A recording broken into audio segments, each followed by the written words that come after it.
I was up at the car boot the other day on my usual quest for beige, and I came across this awful old laptop. This is a Compaq LTE-5000, and actually, according to the 8-bit guy, this is actually one of the best laptops for DOS gaming. And also, it turns out that this is one of the better models. It's got the TFT screen and it's got a better processor. It was a risk buying it. This was sitting on a stall in the rain in the middle of the car boot. It didn't even come with a power brick. In fact, at the time I thought I'd been ripped off until I saw how expensive these things are on eBay. So after paying £5 for it, I don't feel too bad.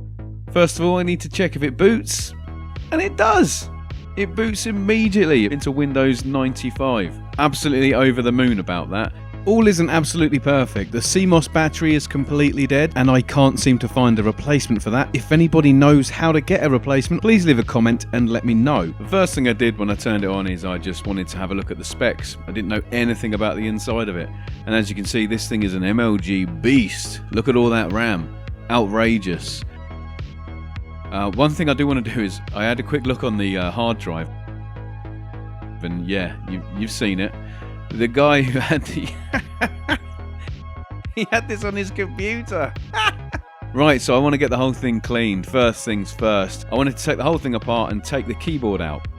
There's switches on the side which let me pull out the floppy disk drive there. There is a CD-ROM drive which you can get that fits in. Cannot find one for love nor money. Hopefully I will. Same goes for the battery on the other side. The battery is completely hosed. It doesn't hold a charge. It probably won't ever go back in. Once we've got those case screws off, we'll open it up and I'll just get that top bit off that holds the keyboard in. There's 2 more screws underneath that which we'll take out, and that will help us then lift the keyboard away from the machine. There are some plastic stays keeping the whole thing on board, and underneath, I didn't do a very good job of filming this, but there's a little ribbon cable underneath the keyboard which holds it on. That's for data, and then there's a power cable at the top too. Once those 2 cables are removed, the keyboard lifts nicely away, and then you've got access to the quite minimal insides. Now we're looking at the top left here, we're going at the CPU, because I wanted to get the CPU fan out and clean it. I was amazed to find out it wasn't even that dirty, so we still gave it a bit of an airing and a bit of a dusting.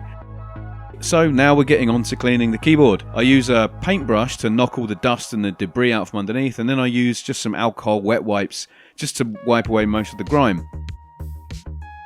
I use the brush again here on that top panel, and again onto the alcohol wipes. It got all of the dirt off I needed. I turned it over and did the other side too, especially on the inside of that lens, because there was quite a lot of grime on the other side of that LCD screen. I thought you guys might be interested to see the hard drive, so just as a quick aside here, there's a little switch, and that tag is actually made of genuine duct tape. I'm just pulling out the little hard drive enclosure there. Again, you can see this thing is absolutely massive, a whopping 1 GB, but that will be more than enough for all the DOS games in the world. Once it goes back in, I finish cleaning the machine, and here it is. Here's what it looked like before, quite crummy, and here's what it looks like now. Really clean and tidy. I'm really pleased with the way this laptop came out. The fact that the whole thing works, and even the fact the hard drive works, means I can just go straight away to gaming. So let's get some games installed. I don't have that many games on floppy disk. The good news is UFO Enemy Unknown is like the best DOS game ever, so I banged that one on there. I'll speed this bit up because it actually took nearly 15 minutes to install the 3 floppy disks for XCOM, so I mean, that is crazy.